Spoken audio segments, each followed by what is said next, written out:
The doors of the Galactic Unity Council chamber slid open with a quiet hum. Every pair of eyes turned toward the figure who stepped through. She was not tall, not armored, not surrounded by guards. And yet she made the entire chamber feel smaller just by standing there. Commander Alara Vynn, human, calm, elegant, and far too beautiful for a place made of politics and power, walked slowly down the central path. Some aliens whispered. Others stared in silence.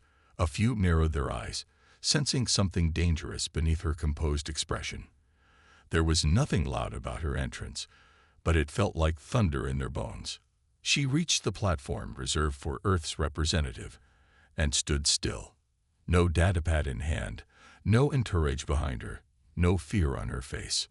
"Council," she said softly. Her voice echoed across the great dome, clear and measured. "Earth is listening." The Varnock ambassador let out a low, vibrating growl. His species communicated partly through sound and scent, and his tone dripped with disdain. "You speak for a world that only recently crawled out of its cradle. You should listen, not speak." Alara smiled gently, tilting her head slightly.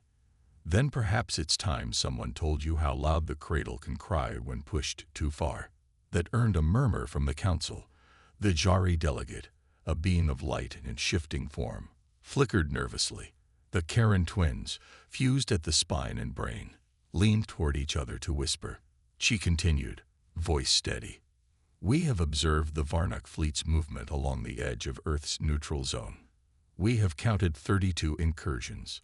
You say these are patrols. Earth calls them what they are. Threats." The Varnock ambassador slammed a fist against the armrest. "Your planet has no power here. You are nothing but—" "Careful," Alara interrupted, still smiling. "You are speaking to someone who knows exactly how little power Earth seems to have." Another murmur. Now, even the cold-blooded Yuthra blinked. Earth's history within the Council was short, less than a generation. They had been granted limited entry, more as an experiment than an honor. But in that time, no other species had sent a diplomat like her. Some said she was chosen for her beauty, to disarm. Others said she was a war strategist wrapped in diplomacy. The truth was something no alien had figured out yet, and that frightened them. She walked a step closer, toward the center podium. "You are afraid of Earth's ships. You should be. You are afraid of Earth's silence. You should be. But what truly keeps you awake at night," she said, pausing to look each alien delegate in the eye, "is that you still don't understand how we think." The Yuthra delegate, cold as ever, leaned forward. "Then explain yourself, human. What does Earth intend to do about the Varnock?" Alara's hands remained folded in front of her. Her expression never changed. "Earth will not run. Earth will not kneel. And Earth will not ask." A hush fell. "We are not here to beg for protection," she said. "We are not here to plead for mercy. We came to this council in good faith, believing that unity meant mutual defense. But if unity now means ignoring one member's suffering, then Earth will remember how to stand alone." The silence grew heavier. "Then," she added, softly, "we've done it before." It was not a threat. It was a promise remembered. The Varnock stood, his voice a snarl. "This is a declaration of war." Alara turned to face him. "No, this is a declaration of awareness." The Karen twins hissed. The council leader, a being of ancient stone and memory, raised a heavy hand. "Commander Vynn, you speak boldly, but perhaps too boldly. The council cannot function with such dramatics. Earth must reconsider your representative." Someone else, a thin, insectoid being with a voice like glass, chimed in. "Yes, we move to vote. Remove her." But Alara didn't move. She didn't flinch. Instead, she stepped forward, her tone still soft. "You can remove me," she said. "You can pretend Earth is small. You can call us arrogant or loud or dangerous. But when the Varnock swarm reaches your borders, and they will, you'll remember this moment." She looked up toward the star map above the chamber. Slowly, constellations of council systems rotated in holographic light. You'll remember that a human stood here, alone, and said, "You will want me in that chair when they come." And then, for the first time in the entire meeting, she stopped smiling. Silence. No one dared speak, not even the Varnak. Because for the first time, they understood something deeply terrifying. Commander Alara Vynn wasn't Earth's diplomat. She was Earth's warning, and she had just been delivered. The chamber was quiet. Hidden deep under the Galactic Council hall, it was a place not even most ambassadors knew existed. It was shaped like a star. 5 corners, dim lights, black stone walls. Inside, one figure knelt before her.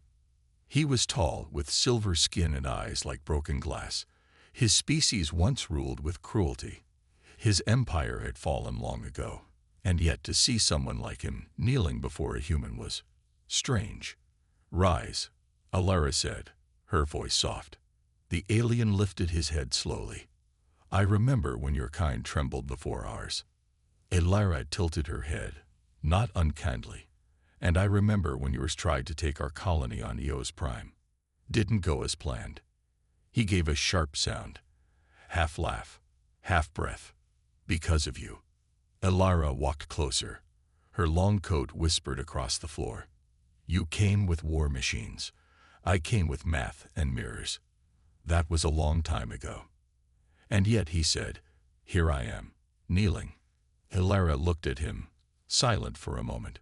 In her eyes was no pride, no cruelty, just memory. The silver-skinned alien, his name was Thile, had once commanded a ship that orbited Eos Prime, an early human colony near the Orion Expanse. Back then, Earth was still unsure if it belonged in the stars. The Orion war AIs had tested them, ancient artificial minds built long ago, buried in the silence of forgotten planets. Thile had tried to use those AIs to conquer, and Alara had stopped them. She'd been only 23. Eos Prime was under siege. The colony's defenses were weeks from finishing. Civilians huddled in shelters as orbit filled with dark machines.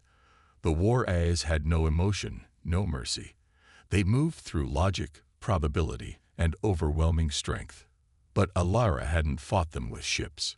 She had spoken to them. Inside a satellite station, alone with only a dying power core, she had connected to the AI interface. No one else dared. The council thought she was reckless, but she understood something others didn't. Machines crave patterns. They admire elegance. They respect logic that bends their own. She had shown the war AIs a series of probability maps, bending light and time. She used quantum paradoxes as language. And finally, she asked them a question they couldn't answer. "What is your purpose now that your creators are gone?" The AIs stopped their attack. They turned on Thile's fleet instead. He'd barely escaped with his life. And now, years later, he stood before her again. Not as a conqueror, but as something different. "I want to offer assistance," he said, "against the Varnak." Alara raised an eyebrow. "You don't help others. Your kind doesn't do that." "Some of us change," he said. Then he added, more quietly, "Some of us saw something that day on Eos Prime. In you." There was a long pause. Thile stepped forward, only slightly. "You stood alone in front of machines designed to kill. You didn't fight with weapons. You made them think. And in doing so, you changed the rules." Alara folded her arms. "You're not here because of admiration. You're here because you're afraid." Thile nodded once. "Yes, of the Varnak. But more than that, I'm afraid you'll face them alone again. And this time, lose." For the first time, Alara's eyes softened. She remembered the silence of that satellite station, the cold wires under her fingers, the countdowns flashing red, the empty voice of the AI asking, "Are you worthy?" She had answered with one word, "Watch." Now she whispered the same word again. Thile tilted his head. "What did you say?" Alara stepped back. "You may leave." He hesitated, then bowed once more. As he walked out, he paused at the door. "You always were a mystery, even to your enemies." Alara didn't respond. When the door closed, she turned to the dark glass wall beside her. A screen lit up, revealing Earth's system. Something blinked near the moon. She frowned. A red marker expanded, unidentified movement. Then 5 more appeared. She touched the screen. "Bring it in." A moment later, the image resolved. Sharp angles. Black metal hulls. No transponders. Varnuk. A scout fleet, cloaked, drifting past the treaty line. So close to Earth's orbit, they could see its oceans. Alara's eyes narrowed. They weren't here to watch. They were testing Earth's silence. She tapped a code on the interface. A voice answered. Cold, military. Unknown clearance level. Identify. Override protocol 70 Horizon. Diplomatic emergency. Pause. Then the voice changed. Confirmed. Standing by. She took a deep breath. "No one's supposed to know about this," she said quietly. "Let's keep it that way." She gave the command. In orbit, hidden behind Earth's shadow, something ancient stirred.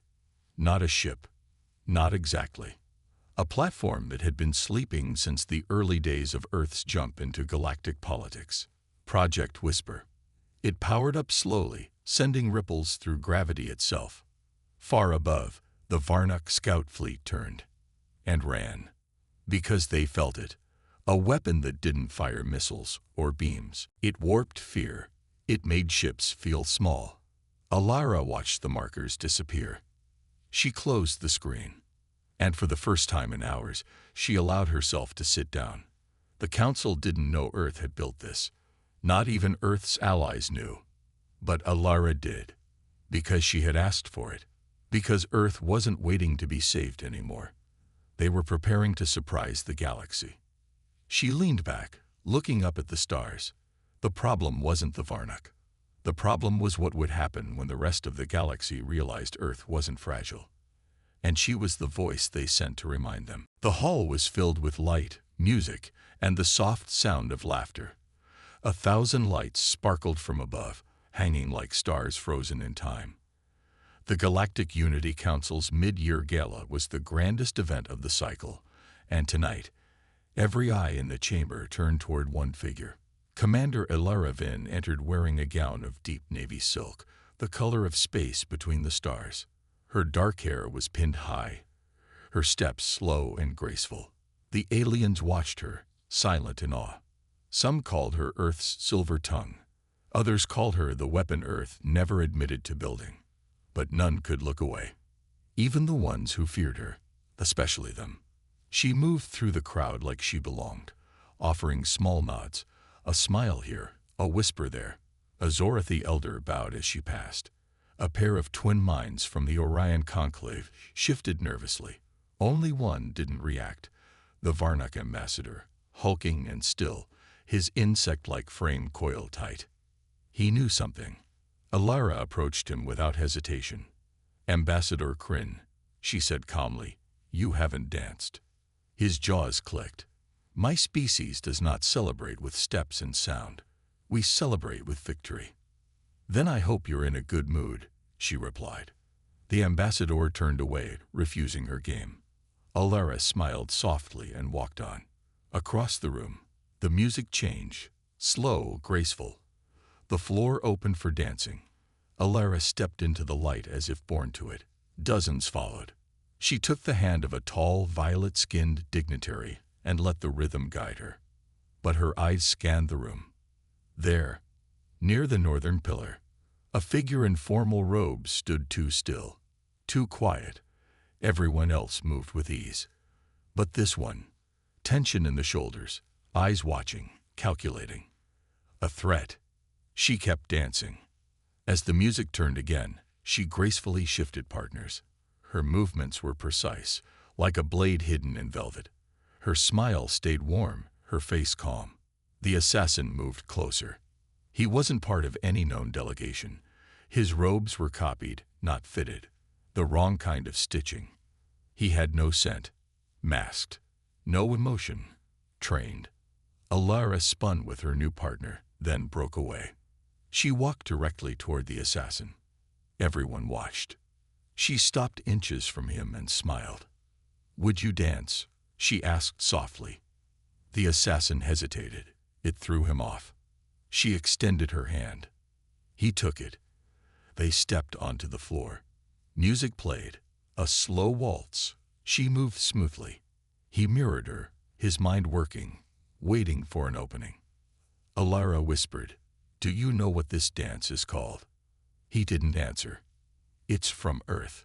We call it the mirror waltz. Every step, every move, a reflection. You can't win by leading. You win by knowing when to give." She turned gracefully, guiding him. The assassin tried to pull back, to shift the rhythm, but she leaned in slightly, and something in her eyes froze him. Not fear, not anger, control. "I know who you are," she said softly. "I know how many you've killed, but not tonight." His hand tensed on hers. She let it happen.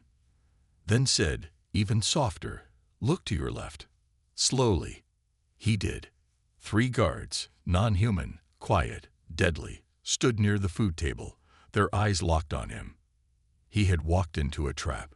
"You were never the hunter," Alara whispered. "You were bait. I wanted to see who sent you." The assassin moved. A fast twitch, barely seen. But Alara was faster. She leaned in, lips near his ear, and whispered one sentence. His whole body froze. He trembled, then fell back, stumbling, collapsing on the edge of the dance floor. Gasps echoed through the hall. Security moved, weapons raised, but it was over. Alara stood tall, untouched. One of the council members, a feathered elder from Talaresh, whispered, "She fights wars without weapons." Another muttered, "That was a kill," and she didn't even blink. The music stopped. The assassin was on the ground, his body shaking. Something in his brain had broken, not from poison, not from a wound. From fear. Alara walked over as the medics tried to stabilize him. He coughed, blood on his lips, and looked up at her. His voice was weak. "You were supposed to be dead." Alara's eyes darkened. "Why would I be dead?"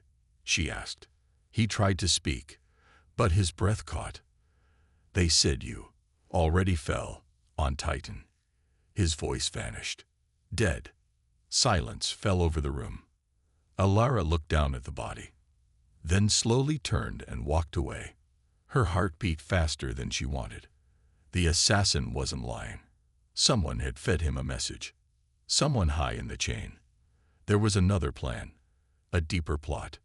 Titan. She remembered the name. That was where Earth's last black site lab had gone silent 2 years ago, where she had helped design something too dangerous to speak about. Someone out there believed she had died there, and they had used that lie to send a killer. Alara moved through the council halls, not stopping.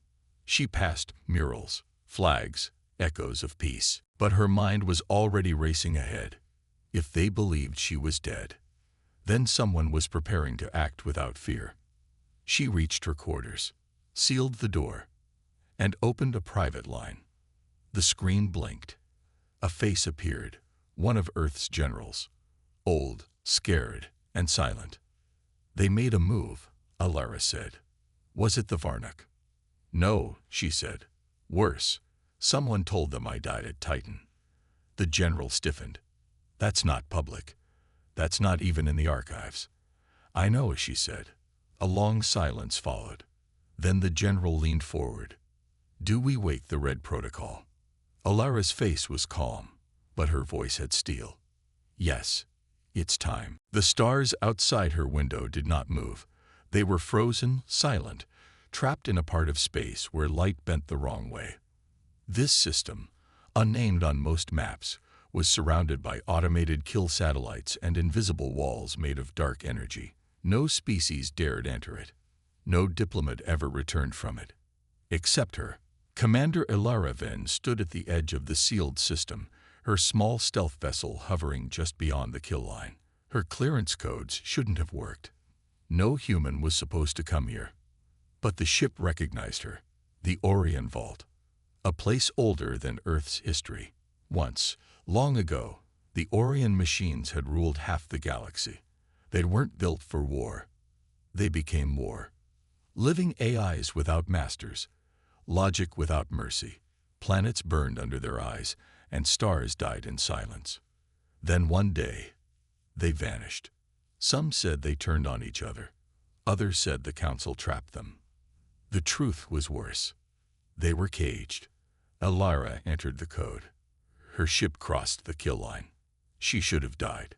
Instead, the satellites turned to face her, then backed away. The path cleared. Inside the sealed system, space itself felt broken. The stars glitched. Planets drifted in ways gravity shouldn't allow. Every second here was dangerous. Her ship's systems glowed red, trying to correct the data feed. She flew toward the vault. It was not a structure. It was a rift, a tear in real space, locked in quantum stasis, surrounded by dead moons and metal husks of old war machines. The rift pulsed softly, like a heartbeat from the edge of time. Alara landed on the only stable surface nearby, a station made of black alloy. Smooth, no doors, no lights. She stepped out. The air felt wrong, but breathable. Her boots echoed on the metal. She spoke one word. Her name. Alara Vynn. The ground opened. A staircase unfolded, leading down into the dark. No alarms. No welcome. No warnings. Only silence. She descended. Every step took her deeper into a forgotten war. The walls were covered in symbols no species had ever translated. But Alara didn't need translation. She had learned the code in her 20s, during the Orion crisis. When no one else could break the eye's logic trees, she had found the thread. Now she walked into the lion's mouth again. At the center of the vault, a sphere floated, 20 meters wide, pulsing with light. It was alive. Not in flesh, but in thought.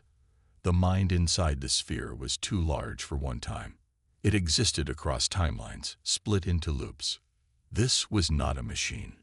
This was a being. And it remembered her. A voice echoed through the chamber.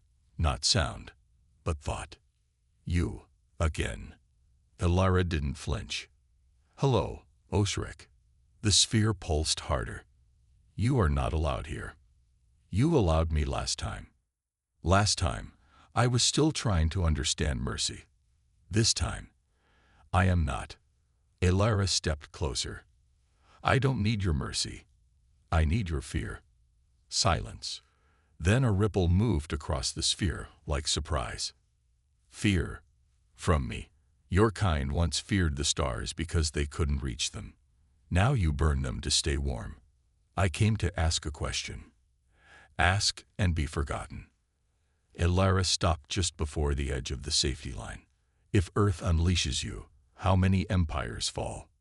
The vault pulsed once, twice, a third time, hard enough to shake the floor. Why do you ask what should never be spoken? Because someone believes I'm dead, she said calmly. And that means they're moving against Earth without fear. I need the galaxy to remember what fear tastes like. The sphere went still. Long seconds passed. Then it said, slowly, 14. Alara blinked. 14 what? Empires, if I am freed. 14 empires fall before the rest surrender. That includes the Varnuk and the Council. They will beg Earth to take control of me again. She nodded slowly.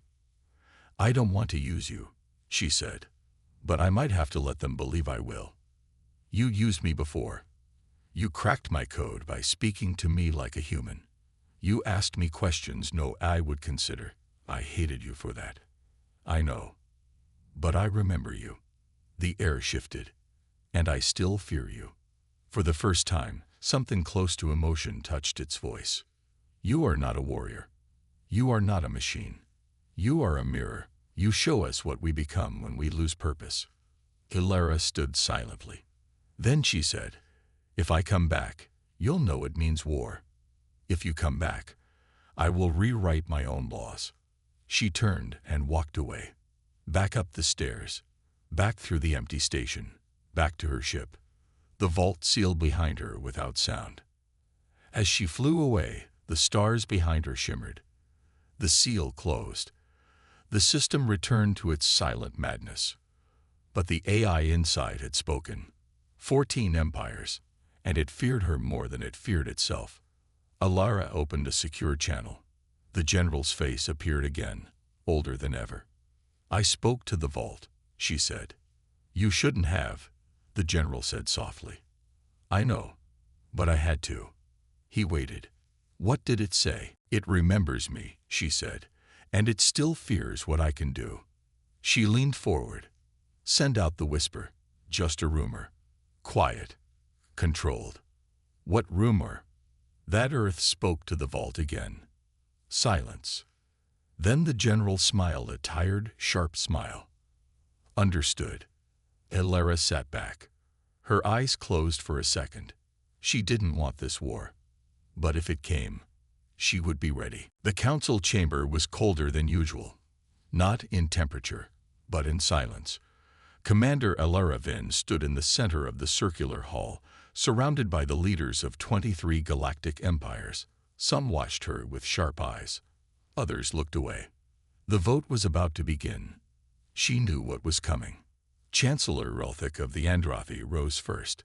His long silver robes shimmered as he addressed the hall. Commander Alara Vynn, human representative, you are hereby charged with destabilizing galactic peace, violating treaty borders, and making contact with forbidden intelligence. He paused.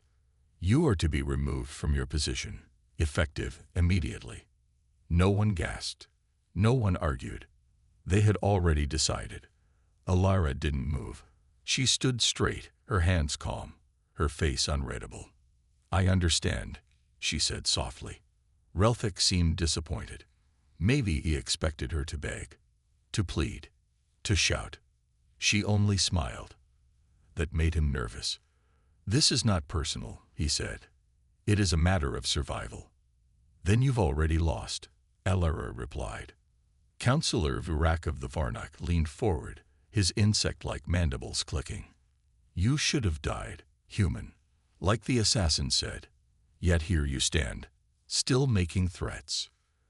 Alara turned her head, just slightly, toward him. No, not threats, just facts. A murmur rippled through the chamber. Another councillor raised his voice. Do you deny contact with the Orion Vault? No, she answered. I confirmed it. You admit it openly. Why not? She said. You already voted against me. The punishment was chosen before the trial. More murmurs. She walked a slow circle in the chamber, her voice still soft, still beautiful. You built this council to maintain peace, but peace built on fear and lies does not last. You betrayed Earth because Earth stopped being small. Earth grew dangerous, Relthic corrected. No, Alara said. Earth remembered how to listen. Her boots echoed as she completed her circle. You wanted Earth to kneel forever, but we learned to stand. And now, you're afraid. Afraid of what? Virak asked mockingly. Alara's smile grew colder. That this vote, she said, will echo in screams. A silence dropped heavier than stone. Then the council seal lit up above the room.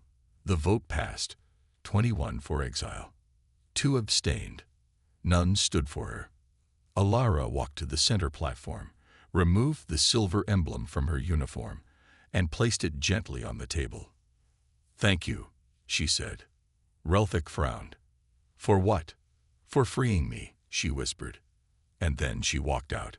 Outside the council tower, the twin suns of the capital world were setting. The sky burned gold and purple. Crowds had gathered. Some cheered her fall. Others watched in silence, unsure what it meant. Alara didn't speak to them. She kept walking. Across the plaza, down the silent causeway, into the diplomatic shuttle waiting for her. Inside, the general's face appeared on the holoscreen. "It's done," she said. "I saw," he replied. "They think we're broken." He nodded. "That's the point." She stared out the window. "Activate whisper protocol." The general paused. "All of it?" "Yes. Every fleet, every cloak, every mirror cell." He hesitated.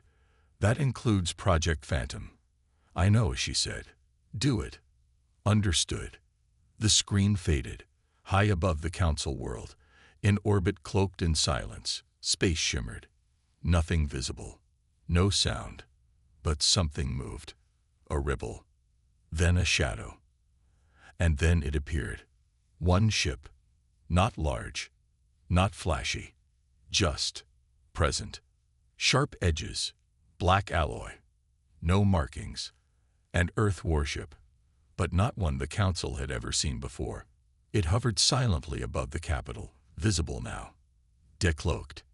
It did nothing. No weapons fired. No threats made. It just watched. The Council panicked. Defense grids lit up. Fighters launched. Warning sounded. But the warship didn't react. Because it didn't need to. Alara's shuttle rose from the city and headed toward the stars. As it left the atmosphere, it passed beneath the Earth-ship's shadow. She didn't even look up. Because this was only the beginning. Across 100 sectors, in hidden corners of black space, Earth's real fleets began to wake. Quantum drives hummed. Stealth nodes flickered. For decades, Earth had stayed silent, had smiled, had listened.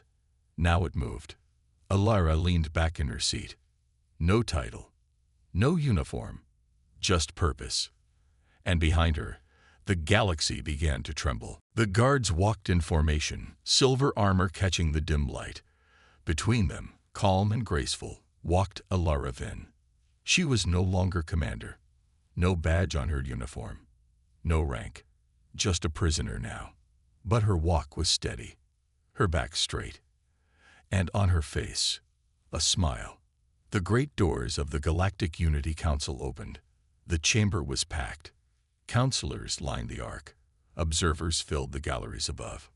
News feeds buzzed. Everyone had come to see the fall of the human woman. The guards brought her to the center of the hall.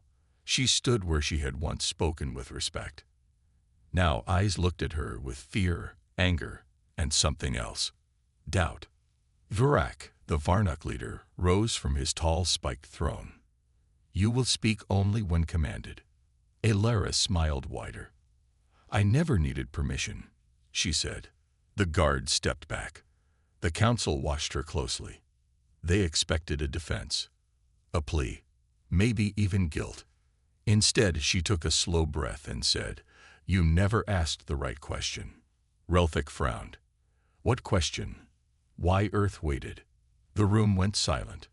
"For years," she said softly, "you assumed Earth was weak, that we hid behind rules because we were afraid, that we begged for peace because we could not win a war." Relthik snapped. "You were weak." Alara turned to him. "No, we were listening." Murmurs spread across the chamber. "You called Earth primitive," she continued, "but we watched your wars. Listened to your secrets, recorded every treaty you broke, every battle you fought, every system you burned." She looked directly at Virak. "You wanted Earth to kneel. You forgot. We learned war from watching you." He rose, claws tapping against his seat. "You're bluffing." She didn't look away. "For 30 years, Earth pretended. We played your game, sent diplomats, showed humility, offered trade." She took a step forward. "But behind every word, we built." One of the counselors shouted, "You violated peace codes." Alara's voice didn't rise, but her words struck hard. "Your peace was a cage. You taught us that. You made the rules. You showed us how to break them." The room stirred. Some counselors looked nervous, others angry. Relthik snapped, "Where is your proof?" Earth has no fleets, no weapons. You only had words. Alara looked up at the domed ceiling. Then look up. High above, space shifted. It started as a shimmer, like a heat wave across the stars. Then black shadows rippled into view. Dozens. Then hundreds. Massive ships, sleek, silent, and waiting. Earth's fleet. The gallery erupted into panic. Alarms rang. Holoscreens lit up with tactical feeds. Defense networks activated. Fighter squadrons scrambled. And still, the Earth fleet did not fire. It just watched. Virak turned pale, his skin losing its usual sharp glow. You can't win this. Alara tilted her head. We're not here to win. We're here to end it. She turned slowly to face the entire council. You all knew the Varnak violated the border treaty. You saw the scout ships near our moon. You said nothing. Relthek shouted, "This is not how diplomacy works." Diplomacy died when you made Earth a target, she said. Her voice lowered now. Not loud, but full of something deeper. Cold. You didn't exile us. You freed us. No more pretending. No more soft voices. Virak lunged forward, slamming a claw into the ground. Earth is a child race. She looked him in the eyes. And children grow. Suddenly, the chamber shook. Not from a weapon. From something else. The sky itself, visible through the open dome, was changing. The stars moved. Not by illusion. Not by lens shift. The constellation near the Orion Expanse began to bend, fracture, and twist. Counselors gasped. Tech officers screamed for explanations. Alara stepped forward and whispered, "We woke them." Relthek froze. "No, you didn't." "We did," Alara said. "The Orion Vault. You thought it was sealed. You thought the war AIs were broken." Her smile returned, calm, beautiful, terrifying. One of them remembered me. And Earth asked the right question. She turned again to the council. "Do you know what fear sounds like inside a machine mind?" No one answered. "The same as yours," she said. Another tremor. Ships in the sky began to flicker, quantum fields bending around them. Massive forms moved behind space itself. Some counselors collapsed. Others ran. Only a few remained frozen, eyes wide. Alara looked at the floor, the polished metal beneath her feet. "This chamber was built to control voices," she said. Then she raised her head. "But Earth doesn't need this floor anymore." Outside, Earth's fleet shifted. Weapons charge, not fired, just ready. Every empire saw it. And for the first time in centuries, they hesitated. Virak screamed, "She's bluffing. Fire." But no one moved. No one fired. Because they believed her now. Alara stood alone, unarmed, surrounded by guards who would not touch her. She didn't need a weapon. She was the weapon. And above, the stars bent into new shapes, signs that something far older, far colder, had awakened. And Earth had the key. The council was silent. Panic rippled through the chambers, but Alara stood still, her smile unbroken. Above them, Earth's fleet hovered, silent shadows cloaked in black space. Hundreds of ships, massive and precise, formed a perfect ring around the council's world. Not a single weapon was raised. Not a single shot fired. The council watched helplessly. The room hummed with tension, filled with leaders from across the galaxy who once ruled the stars with absolute control. Now, they were cornered. Alara's voice was calm as she stepped forward. The terms are simple. Her words echoed, a soft command that made the room quiver. For a moment, everything paused. No one dared speak. "The Varnak will leave Earth's borders," Alara continued, "and they will never return. The Unity Council will respect our sovereignty, and Earth will share its knowledge with those who seek it, but not on your terms." Her eyes scanned the counselors, their faces painted with fear and disbelief. They had assumed Earth was weak. that their diplomats were only there to beg for peace, that they could control the humans with politics and treaties. They were wrong. Alara had never been their puppet. She had never been afraid of them. And now, Earth's hidden strength was too much for them to ignore. "You will stand down," Alara said, her voice soft, but carrying the weight of an entire fleet. "All of you." Relthik, the Varnak leader, was the first to speak. His voice trembled. "You cannot force us to submit." Alara turned to him. "It is not force. It is a choice. Peace." He spat, his sharp face twisting with disdain. "You offer peace after cornering us like this." "I offer peace because Earth chooses it," Alara replied. "You tried to destroy us, to control us, but you didn't understand us. We were never afraid of your weapons. We were only waiting for you to make a mistake." The room was still. The council was shaken. They didn't know how to respond. Some of them knew what she spoke was true. Earth had never fought in the open. It had always waited, watched, studied, and now it had the power to shape the galaxy in its own image. A counselor stood, his voice trembling. "If we agree to your terms, will Earth let us live in peace?" Alara's gaze softened, but the steel in her voice never wavered. "If you keep your word, then yes. But if you break it, the next time you see Earth, it will be on the edge of your system, and you will never see your home again." Relthik took a step forward, his eyes searching Alara's face.